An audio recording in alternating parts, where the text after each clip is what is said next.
the New Zealand Tech Podcast. I'm your host, Paul Spain, and today we have two fantastic guests.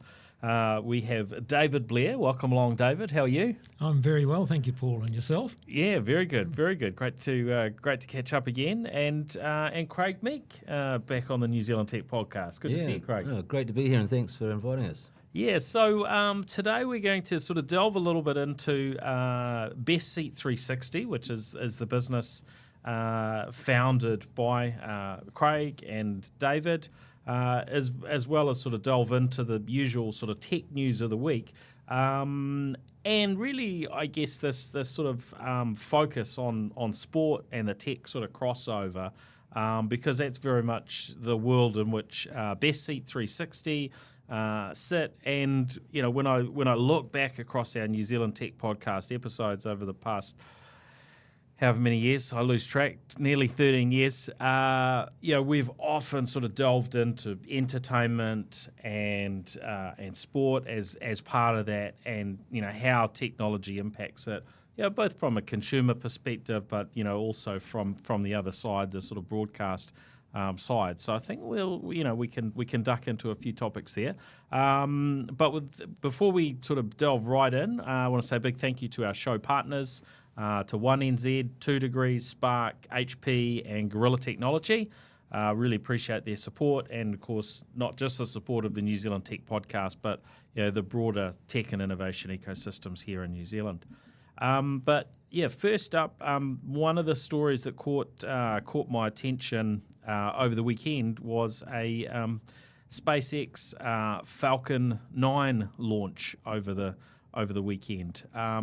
And we're kind of getting used to these rockets launching, right? It's happening all the time. And so there's a degree to which you see these things come up. For me, I have it. I think I have the SpaceX on YouTube, so it's gonna ping me when there are launches, and some of those I catch, and some of them I don't. But this weekend's one was very interesting, in that what we saw was the first launch of the technology from Zenno Astronautics.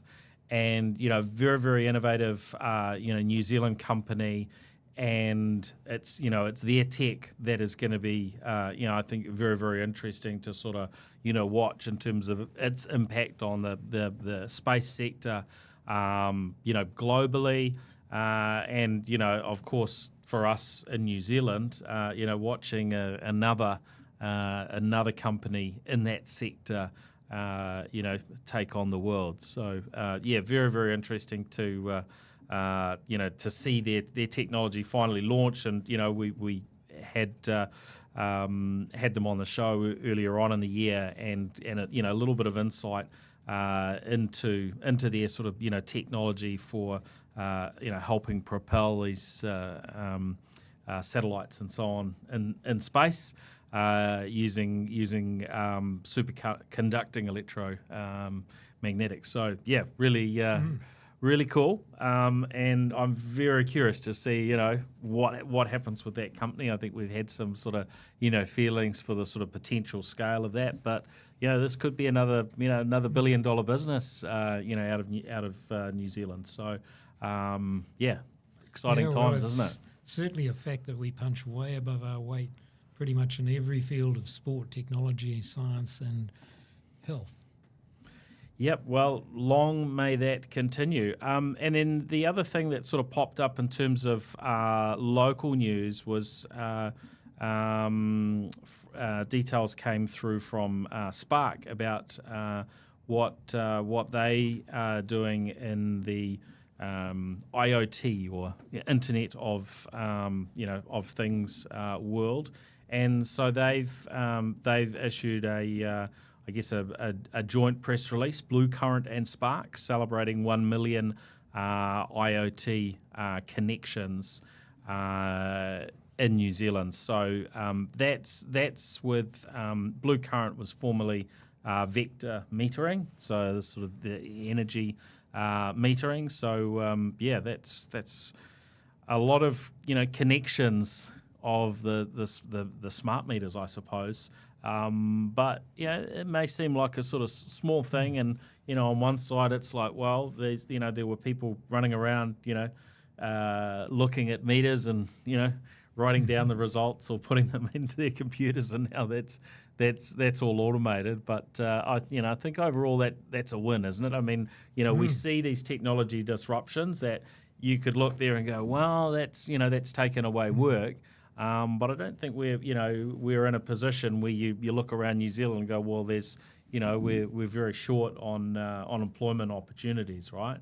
So I'm kind of hopeful. We look at AI and we look at all these other new innovations coming.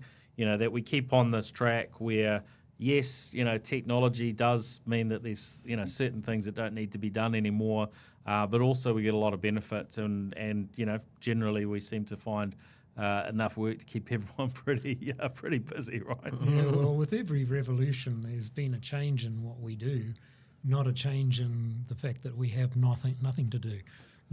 We still got heaps of stuff to do. Yeah, it just changes. Yeah, definitely.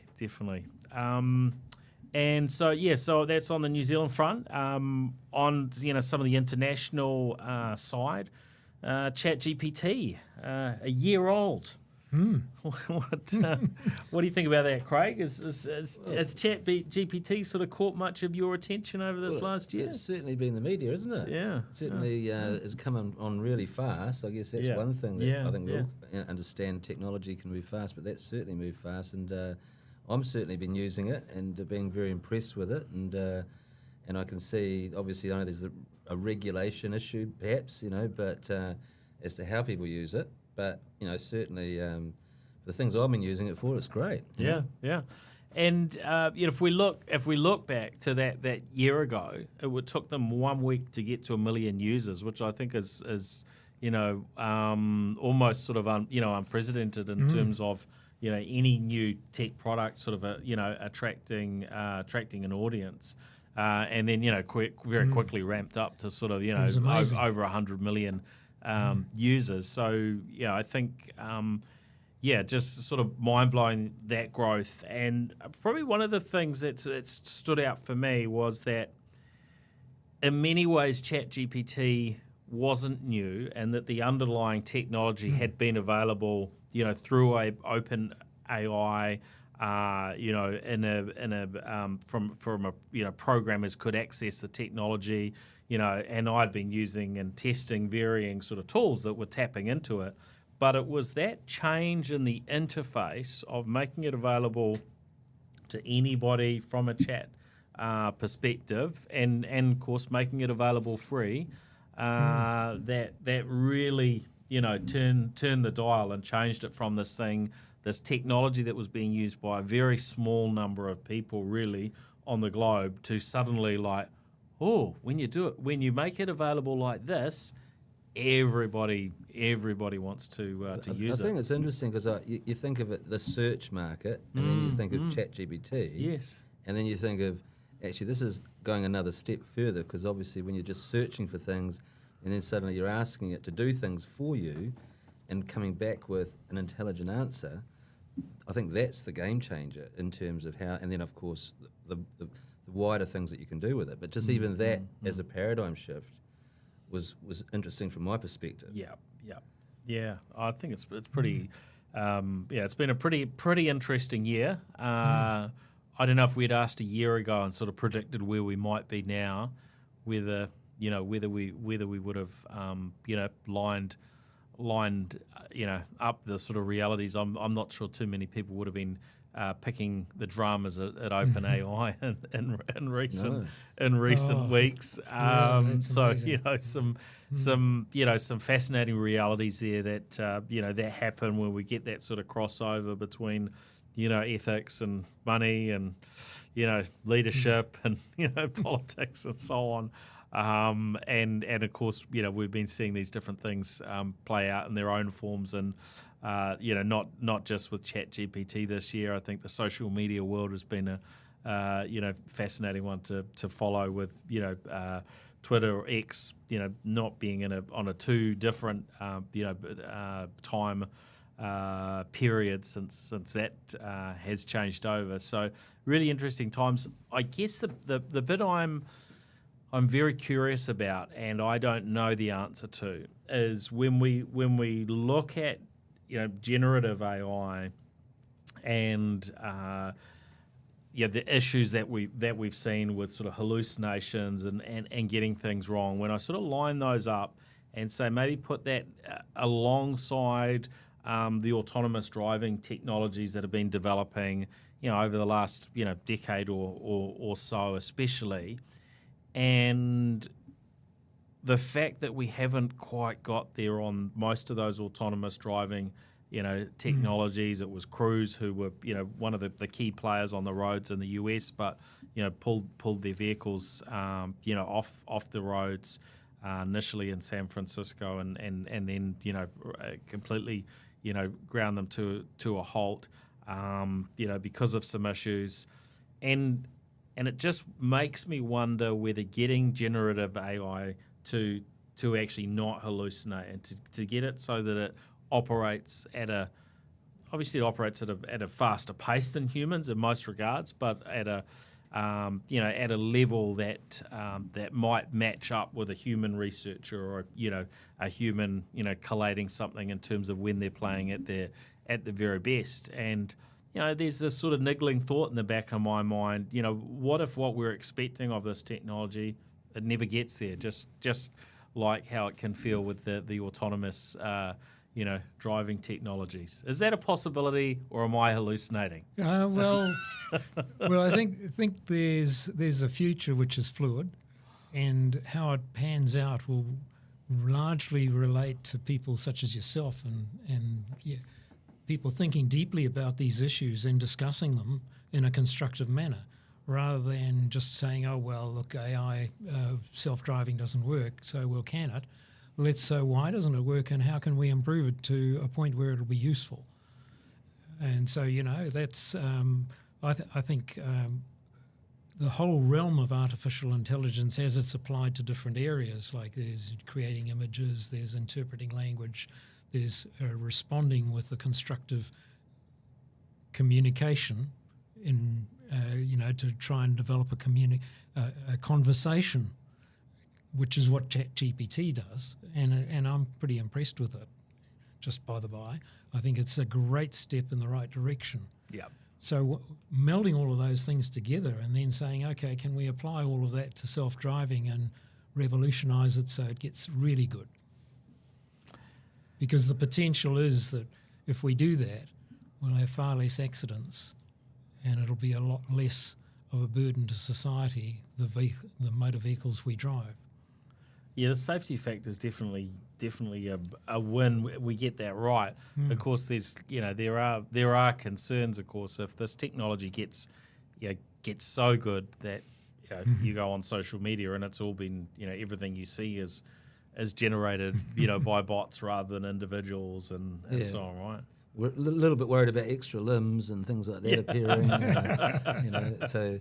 Yeah, I mean, it's amazing because obviously if it's been a year to get to this point, let's imagine, what's it going to be like in 5 years' time. Just like when the internet first came along and really changed the way everyone worked, and then you think about what we're doing now. So I think this is definitely a big leap. This is like the leap we had back in, the days of the first internets coming so I think it's going to be fascinating to see the next year. It's obviously accelerating. And people's use of it and how they use it, and how it can get it wrong as well, because it does get it wrong. Yeah, it's not like it's right every time. The flip side, isn't it? So you've got to look at it very carefully. You can't. It's not a autonomous car. Just go and watch a movie in the back seat or something and let the car go and do its thing. I think you've got to be a bit mindful of things can go wrong. Yeah, a few people have come to a disastrous end that have decided to hand over a little bit too much responsibility to the AI too soon.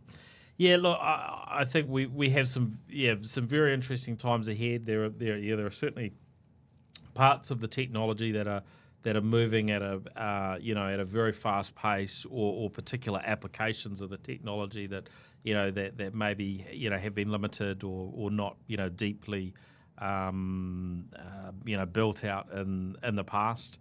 But yeah, I've certainly got this this bit of curiosity around how far do we get, because it isn't real intelligence, it is artificial, and there are going to be those limitations in some form. I just don't know where the edges of the limitations are, right? And I don't think any of us really, when the generative side of AI reaches the point where it comes up with new original thinking, that's when we really have to sit up and take notice.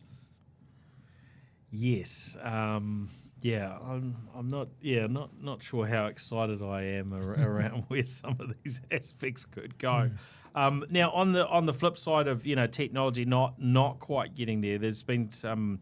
There was an interesting social media post this week about a bride that was looking at a photo that was taken of her as she was trying on wedding dress. Now, I'm not sure if either of you saw it, but I'll and we'll share a link to this in the show notes. But what you had is a situation where if you looked at that photo of the bride and she was there in front of two mirrors, is that her limbs were in, so her arms basically were in different positions in across the photo. So you had the actual view of her from behind, and she's got one arm kind of held up waist high, the other one is down by her side. Then there's the mirror in front of her, and in that she's got her arms together, and then there's the mirror to the side, and both of her arms are down. And so this one sort of, created some interesting, attention online of people going, what's the technology doing? What's going on? How's it sort of bending reality like that? And I think the conclusions that it ended up being landed on were that the camera was in I'm forgetting the panorama mode where it stitches a whole lot of images together usually, but in this case the sort of panorama mode I think it maybe hadn't been used correctly. It'd really just taken one photo, so it didn't look like a panorama at all. But whatever it did with the shots, you ended up with it sort of splicing these images together, and it looked completely seamless. But in actual, it created a completely impossible situation. So we've probably got more of these sorts of things ahead as technology gets inserted into scenarios that certainly maybe some professional photographers might be uncomfortable with, because it's no longer down to having the pro. It's like the power all comes back to the smarts of the technology and in some cases the AI to deliver a good result, right? Well, it certainly then questions what you're looking at in terms of all sorts of things, isn't it? Like sort of media, is that real? What can you trust? Yeah. I mean, so a lot of actions happen from things you see. And if you've got it all wrong and your actions are wrong, they respond to it in the wrong way because what they see. So that's a worry. Yeah, what's believable anymore? And in most cases, certainly you see something in a typical sort of news story, on TV and so on. Usually these a lot of stories are replicated across dozens or hundreds or thousands of different sort of media outlets, but of course if the source information's not right, then you've got misinformation spread far and wide, and of course there are folks who will deliberately do that stuff as well. So as the technology sort of gets more and more involved in these things, it creates some more challenges, doesn't it? Well, particularly from the point of view of large learning module things, large learning models that are bringing in all this and assuming that it's accurate, if you or largely accurate. Just suppose for a moment that you said, well, okay, we've got a large learning module here that is looking at all of the social media, and we're coming to a conclusion about people's opinions about a particular element. You know, it could be anything. And we've got a faction of social media that's for it and a faction of social media that's against it. Yeah. And somewhere in the middle, maybe the truth lies. And if that large learning module is just accepting everything as fact, then we've got juxtapositions and conundrums that come out of it. Yeah, and it is quite interesting, testing out the tools like ChatGPT on varying sort of, controversial subjects and sort of, seeing how they, how they land. And you sort of go in and say, well, presuming X, Y, Z is a fact, then, what's the story with this picture? And, the tool will write you something, that might be completely accurate or might be completely rubbish, depending on, on what you've fed in and what the realities are. But, I guess some of these things are age old, problems, and that, different people will see things different ways and will have, differing opinions, but that doesn't necessarily sort of, change that, what a scenario was, just how different people are interpreting and technology then sort of following on in our footsteps. I think it's going to be fascinating when the actual ChatGPT is actually current. Like it's real time now. So we're talking about news items of today. Yeah. That's going to be quite scary. So I think let's see what happens when that really comes about. Well, we've got a level of that. I think if you use the Microsoft's one, which they're renaming again, but if you go to the chat.bing.com, then that's kind of drawing on, on their current sort of search engine, pool of data, and bard.google.com, largely draws on theirs. Now, obviously, every model and so on has its variances. Microsoft's, draws, largely on OpenAI's sort of ChatGPT technology.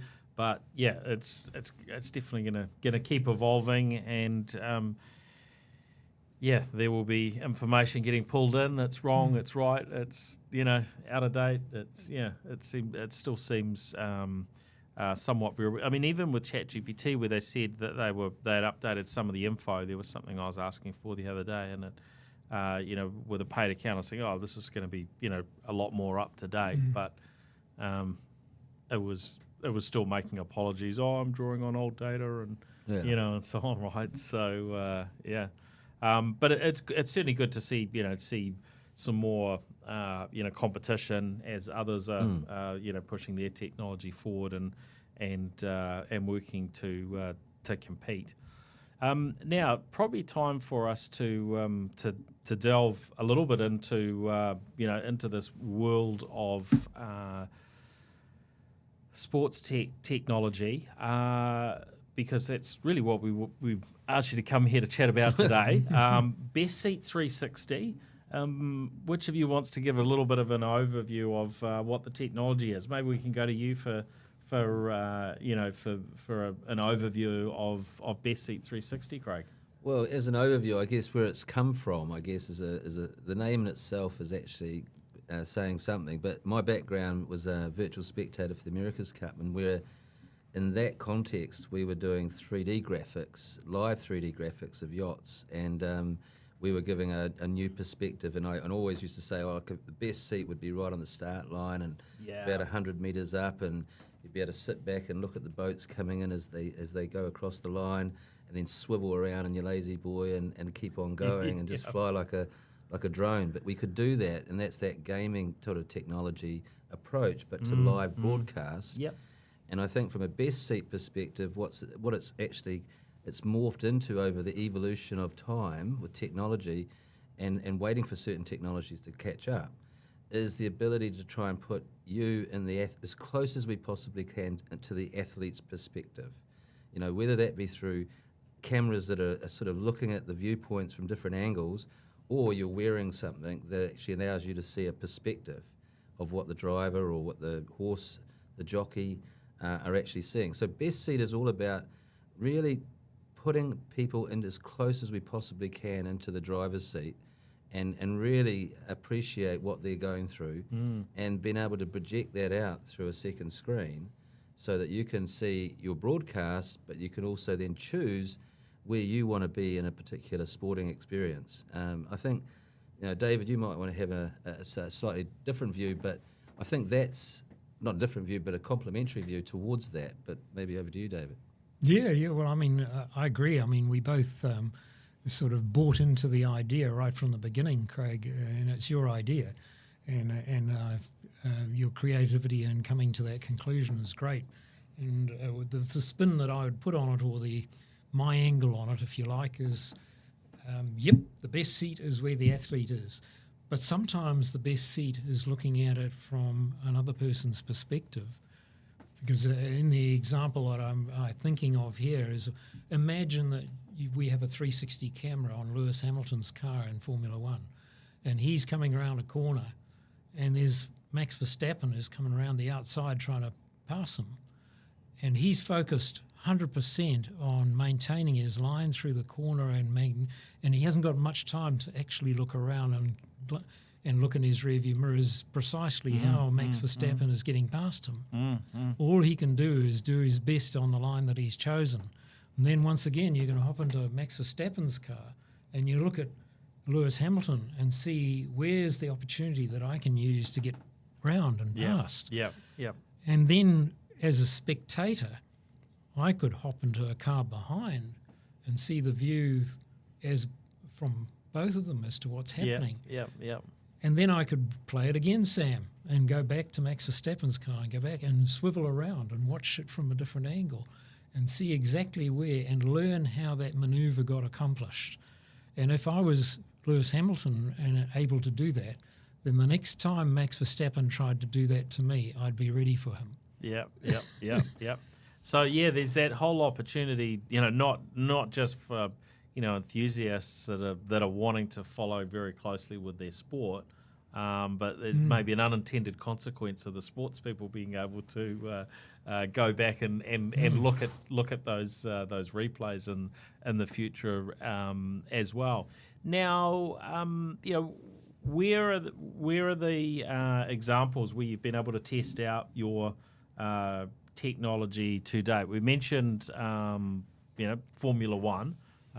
You've done something with them. Well, we started actually with horse racing. We started at Alexandra Park and looking at harness racing. And again, it was a challenge. I seem to be flowing into these challenges very often. And so they said, well, how can you make this really exciting? How can you attract the millennials into our sport?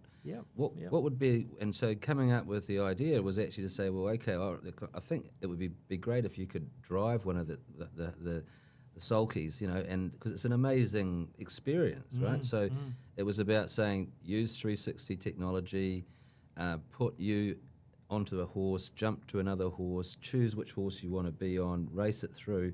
So it started, ironically, with harness racing. We went around the world with it, actually, and then suddenly we got stopped by COVID, so the timing wasn't perfect, so everything kind of grind to a halt. But a lot of people, as a result of that, had to do things in innovative ways, not only because you couldn't travel, but also because audiences weren't going to their sports. So, and how can you recreate the experience without people being in the stands? And so it really did force people to think outside the square, and we certainly were thinking that way. And we started doing a lot of remote work, and we did a lot of remote work with Formula One, but we also tested here locally at Hampton Downs, ideas on motorsport that we were able to mirror to the rest of the world through the internet in terms of video conferencing calls. And so that was our foray into motorsport. And then for the same reasons about COVID for the Melbourne Cup, it was also, they were challenged by 10,000 people being on course instead of 130,000. So we've actually gone through a number of different examples of the technology, but it's now been refined, and really excited about what we've just recently done with the Melbourne Cup. So experimenting in many different areas. So tell us about the recent Melbourne Cup. How that went, and what was the experience for people that tried it? I'll talk about the success, and I'll let David talk about the production, because I'm excited about the production and what we did, again, because of COVID, or the after effects of COVID. But, what we achieved was, after 3 years of working very closely with VRC, fantastic a team over there who saw our vision. This is the Victoria Racing Club? Yeah, the Victoria Racing Club. And to really sort of focus in on the Carnival Week, which is, actually 4 days, 37 races, and it's like a marathon, like you think of a 10-day or 10 race day program, back to back, you really do have to keep your wits about you. But the fact that we were streaming, we did it well. We had 10 different feeds. We had, again, the whole concept of actually creating the best experience was, from a drone to a jockey cam to a helicopter to a trackside car that was racing alongside the horses. All of this actually allowed us to say, well, actually, we can create something really magical here, because the broadcasters only got one single stream, so they have to cut, whereas we don't have to cut. So if you decide you want to split the screen and you want to be in the helicopter while you're on the horse, or you can have a variety of different views, that's perfect. That's our perfect playground in terms of how we bring the theatre or the experience to the fan. Yeah, so as a fan, you can be, getting that specific view that's of interest to you. And I think of often say watching Formula One, for instance, where you've got people that are in completely different places on the track, and you're getting whatever they choose, and at times you're sitting there going, yeah, but what's happening with X, Y, Z, and you're curious how if there's, especially for me, if there's a Kiwi or Aussie or someone that you're sort of following, you're interested in, then it's not on them the whole time, is it? And I guess in with on the track with horses, it's sort of similar thing. People might have bet on a particular horse, or have a particular favourite, and they want that focus, right? Well, I think the other two things. I mean, I love sport, and I think that while we talk about I've gone from sailing to horse racing to motorsport. I love cricket, and I think cricket's got so much opportunity in terms of how this technology can be used. And I think the other one is just starting to really, we're starting to move into golf, so follow your golfer, so a lot of people don't get to see their golfer because the broadcast is focusing on who's on the top of the card, but in actual fact, you might want to follow through some other person. And so it's this whole ability for you to follow the person that may not necessarily get all the coverage from the broadcast side. So, those sorts of examples. But I think David's probably got a bit to say about the production side, because I'm excited about the cloud, and maybe over to you, David, about the Melbourne Cup and what you experienced.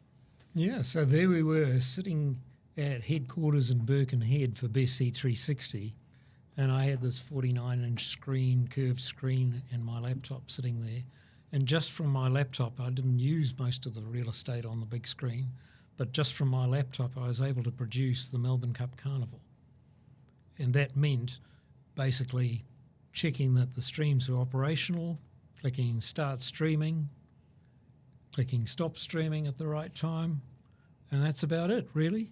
It was a breeze. So you've sort of really built out the technology now to quite a mature point where when you're partnering with a particular sport, so there's pretty simple to make it work. Yeah, there's a lot of moving parts behind the one click of the button. I'm sure there is. And basically what that does is it invokes a whole pile of scripts in the cloud that run things that provide the live streaming to happen. And then when you click the stop streaming, the same thing happens. It turns all those things off and magically creates a video on demand of the multi-stream experience. Oh, right. So you can go back in afterwards. Within a minute. Yep. So when you click stop streaming, a minute later, it's a video on demand on the same link. Fantastic. And that was, so what we did to achieve that is we started off at Alexandra Park exploring what current streaming technologies there were in the day, YouTube, Vimeo, etc. And we decided that that wasn't good enough and we had to create our own. So we created our own using a bespoke streaming server. And then we figured out how we could use what's in the cloud as that developed. AWS is our current flavour of implementation, but we could transport it to any other cloud provider that provides similar capabilities. And so when we click the Start Streaming button, it does a whole pile of things and starts up all these channels in AWS and makes them start live streaming and synchronises them all with timecode and the rest of it. Yep. So that when the viewer's watching it, they switch between streams, it's all current time. And the exciting thing too was actually the whole, content delivery networks around the world. To the ability, and I go back to the America's Cup, thinking about what we were achieving back then to try and get, even just data out to different countries. Where now what we're doing is we've got high quality video where you can switch in the cloud and you can, and what Flemington said, well, look, we're the digital streaming partner, so we had to stream it out to all parts of the world. Certain countries, they said, no, not that one. But this is the power of it all, because if you think of like a Sky broadcast, you're contained within New Zealand. We have no boundaries as far as where we go with high quality now, streaming experiences which you can jump around on whatever device that you wish to use. So I think that's certainly, that capability is going to be huge for sports and will open up lots of opportunities. Now, I'm kind of curious how it could play out if you're looking at different sort of, video streams of a particular sport. Craig, you mentioned, golf. Then you potentially got a commentary challenge where you're looking at something that the commentary might not align with. Is there a role in the future for generative AI to, actually help voice so that you're not caught in this position of, we've got, X number of golfers, so we need X number of, commentators to give on, how each one's doing? Would that be, is that sort of where we might be a few years down the track? Well, there's a number of opportunities with that thought, and, we have thought about that. And one of the ways that it could be done is there could be social media commentators. I'm watching the stream on my device. I've chosen to watch Lewis Hamilton drive around the track.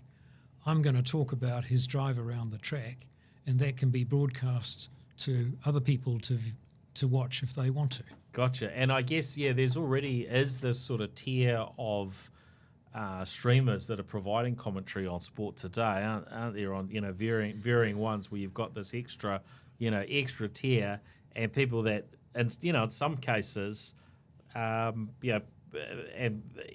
cases it's people maybe don't have a subscription or access, but in other cases it's like, actually, this is the best commentary and it's coming from outside of the traditional channels. I mean, even just thinking about AI in that context is that the AI can actually go, when an event's on, say like an 18-hole golf course, and you've got, say, 40 or 50 people on the course, there's a lot going on, right? So where are they and what are they doing and when are they coming up to tee? This is where AI can come in, because it can scoop up and scrape and go, the AI knows where the person is. I mean, it would be very hard for someone to say, they're actually on hole 3. I go, okay, well, if they're on hole 3, and if I was using voice activation, I'd go, well, just take me to my golfer on golf 3. I want to see how he tees off. I don't want to miss out the tee off. You know what I mean? So I can see AI actually working in the background, doing a lot of the hard work that would just keep everything in line with what you want to see as you go through a program. Yeah, show me the wedge shot onto the green. Yeah. Get all of those things. Yes, so many possibilities. Now, in I guess sporting related news, one of the things that we been watching is the rise of the likes of Netflix and Amazon Prime and so on, and we've just heard in the last day around the broadcast rights for cricket, a 4-year deal with Amazon Prime. I'm not sure on all the details of that, whether that's Australia and New Zealand, but it's quite interesting to see these sort of big global players, continuing to muscle their way into sort of different markets, and sometimes bringing positive impacts, but often not so much. Isn't it incredible? A company that used to sell books online is suddenly buying the cricket rights for the World Cup ODI.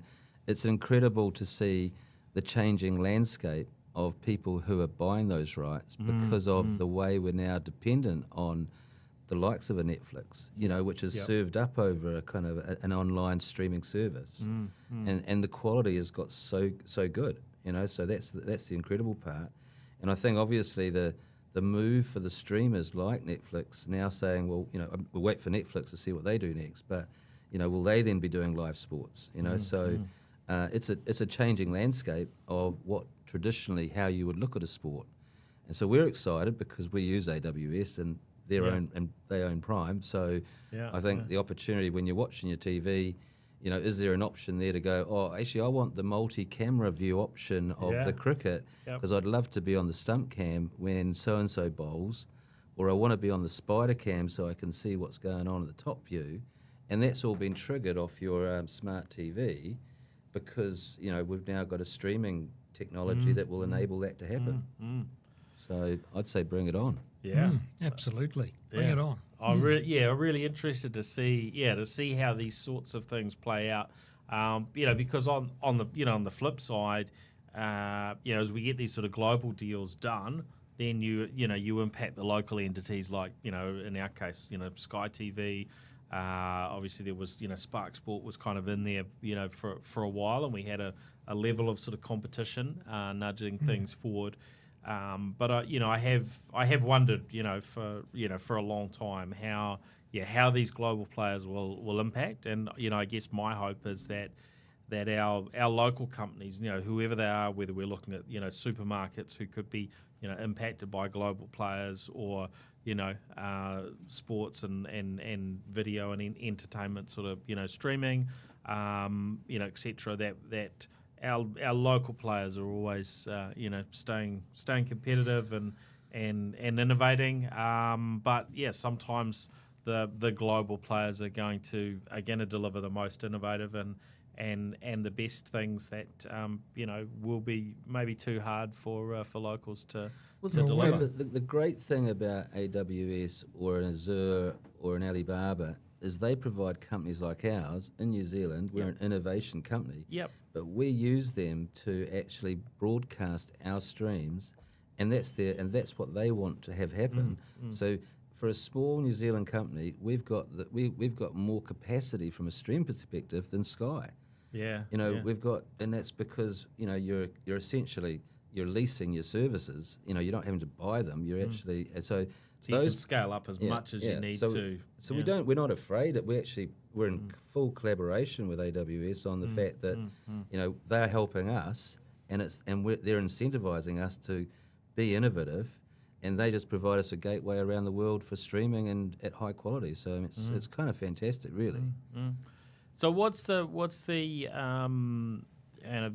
you think is sort of the driver to get consumers interested in this? Is it we talked around before we started around a younger audience having different sort of habits in terms of what they watch and how they consume things, but there's a degree to which when you're watching sport at the moment, it's pretty easy.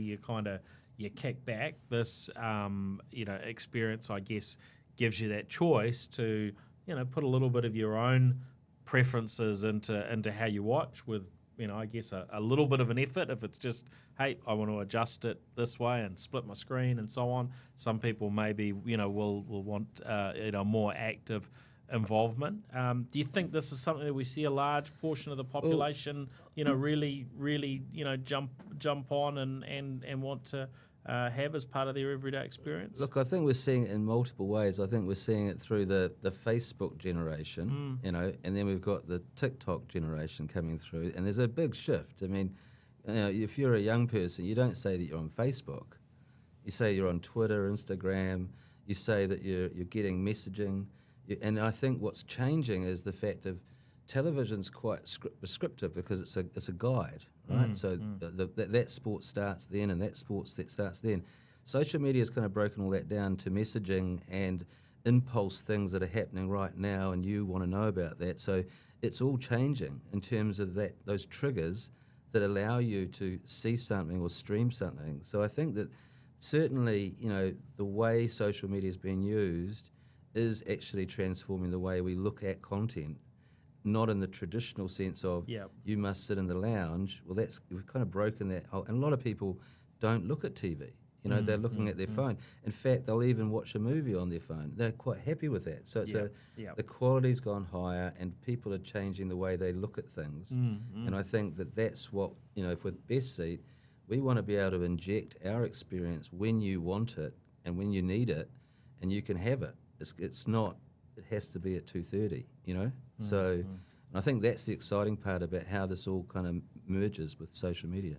But it's more than that too, because in the broadcasting world, if you're a small sports club, you find it very difficult to be able to broadcast at all.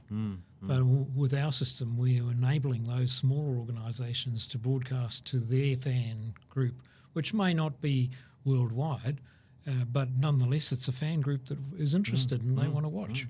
And so we're giving an opportunity for those kinds of people.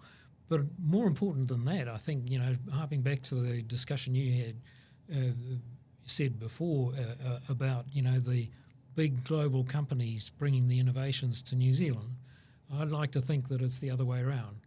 We're bringing the innovation to the rest of the world. Yep, then there's absolutely that aspect to it, and I think it is probably one of the exciting things about seeing those players bring their data centres and investment into New Zealand, as we benefit, and it's just another one of the benefits that we've had from those companies, and certainly we look at our top tech firms and right down to the very smallest, and everybody's leveraging these global players, and the hyperscale cloud is an incredible capability to be able to leverage.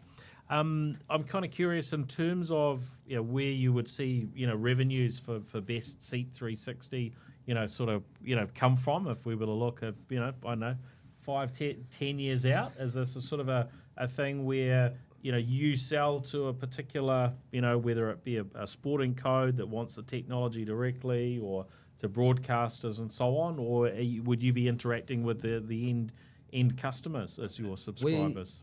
Primarily we're very much working around the rights holders. So the rights holder dictates really where and how we can do certain things. So we're enhancing that rights holder to create a new category, a second screen category, where they can sell more advertising, more sponsorship, in some cases behind a paywall, where they want to upgrade upgrade to payments, or insert new advertising, licensing the technology as well. Certain organisations who want to have their own streaming capability but may not be at the top end of town, and they want to be able to get their sport out globally. So there could be license models as we become a technology partner with them. Yep. So I think there's a whole variety of different models coming out at the moment, working with customers, whether it be a membership model, you pay per user, is it $1 a viewer, that type of thing. There's a lot of flexibility because of the way it's been distributed. The old model of satellite has been changed into the streaming model, and there's a whole lot of more economies of scale that can happen there. So I think it's a variety of different models, and working with different customers, they'll come up with different ideas. But I think it is about new frontier of rights management, working with those rights holders, broadcasters, and sporting organisations to find the right mix. It sounds really exciting. In my mind, especially with the current attention that's been given to AI, I sort of keep coming back to the blending of your technology with AI, and how that might well evolve over over the years ahead. I think of how I often will consume Formula One, and sometimes it's watch an entire race, but maybe if it's not live, which with our time differences it's often not, so I'll skip through bits and pieces, but often not necessarily seeing the view that suits me, right? And so you've got that kind of option of not much option other than kind of a fast forward. And so the idea of being able to adjust your views and so on, but then maybe taking that a little bit further and saying, well, if I've got AI that knows kind of how I want to see a race, that it might be doing some of that lifting and so on. It kind of knows the bits that would attract my attention. And then sometimes I'm just watching what goes up on YouTube, which is an 8-minute cut of the race, but actually they do that at such a length and give it away free that people are disappointed. So there must be an in-between point, right? Yeah, I'll give you a good example though of where AI and just in terms of imagination here about and it's a horse race, but if it's a betting situation, and you're actually placing a bet on a horse, often in the traditional form, when the horses are racing around the track, can you find your horse? And where the whole concept of we can put you on the horse, but then if you're sitting back and looking at the race, wouldn't it be nice if the horses that you put a bet on, you can actually personalise that experience? And so our technology will enable you to say, oh, you're on 1, 3 and 7 is your trifecta. And so that's your visual, you can see that as your, and again, it's just another, but that's an AI machine learning example of, where that technology could go in that respect. But that's that's in a betting world, but there's many other different experiences. I'm sure David would better. Yeah, I mean, there's all kinds of opportunities for AI, both in terms of object tracking and recognition, video overlays and stuff like that. The thing that excites us more about all of that is, the world's your oyster. There's so many different possibilities. Yes. But what we do is we have this in our patent to collect the data and embed it in the video stream as data, so that when it gets to our player, we can choose to take that, the viewer can choose to take that and have it displayed in a number of ways as an overlay on top of the video. And when they don't want to see it anymore, they can put it away. Because the current way that kind of information gets used is no different than how we might display it, but it's embedded into the video that the broadcaster produces, and you've got no options. That's right. You're going to watch what they give you, and that's that. And what we've come up with is this idea of being able to have a whole bunch of layers in our player, where we start with, advertising layers, sponsorship layers, and those can be videos or small little animated things that happen on the screen, or they can be data overlays, as we've just discussed. So, that's where we're heading. Yeah, we've got exciting times ahead. And any other sort of thoughts on the broader role of technology in sport? Anything that's trends you've been seeing that you think well, the whole concept our of listeners might be interested in? The whole concept of Stretch Sense, New Zealand company, which once again was highly innovative and went to the world with wearable garments with sensors in them. That help to analyse athletes' performance. And that's both a tutoring tool and a performance measurement tool. And I find those kinds of things pretty exciting, and I'm looking forward to the idea of perhaps melding those sorts of things into the technology that we offer. And I guess from my end, it would be like, obviously our target device is the phone, right? But we're all a bit interested in what Apple's coming out with the Vision Pro, and certainly the experiences of a 360 or an immersive experience, in what Apple looks like, what they've done. So it'll be fascinating to see. But a lot of our people in our development team are all very kind of keen on sort of seeing how we can create another world inside a VR headset. But it'll just be interesting to see how that goes. But I think from an immersive perspective, in years to come, we'd certainly be, our content is ready to be transformed into that world, while we focus on the billions of people who've got one of these. That's certainly the target device. But the other part of it is we're really excited to be heading over to Aussie, and so we had a week in Aussie last week, and we're seeing. And to your point about, we're experimenting by meeting lots of different. We've got resellers over there now. We're opening our imagination to different sports, and in Australia loves sports, so they've got great stadiums and great facilities. So we're really seeing some great opening new ideas into the sports world in Australia. Yeah, look, I think it's a great market that's close to home, and perfect place to be selling to by the sounds of it for BestSeat360. So that's great. Well, we look forward to following the journey, and all the best with what's next. Yeah. If people are curious and they want to be able to have a bit of a dabble with BestSeat360, what can they go and see online right now? Well, if you go to the BestSeat360.tv, you'll be able to see samples of the motor racing, horse racing, all within the player. So I would recommend people, go and have a look at the website and understand where we're going, and open their imagination to what's possible.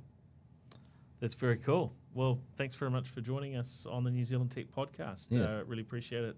Craig, thank you, David. Thanks, Paul. Thanks for having us. Yeah. And of course, thank you to our show partners, Gorilla Technology, 1NZ, HP, Spark, and 2 Degrees. And we'll look forward to catching everybody next week. And if you've been listening to the audio, be sure to look out for us on the live streaming platforms wherever you consume video. Most weeks, not every week, but most weeks you will find some live video streaming, usually on a Tuesday afternoon, across the likes of YouTube, LinkedIn, Facebook, and X. All right, thanks everyone. Catch you next time. Thanks. Cheers, guys. The New Zealand Tech Podcast, brought to you by Gorilla Technology, proactive and strategic IT.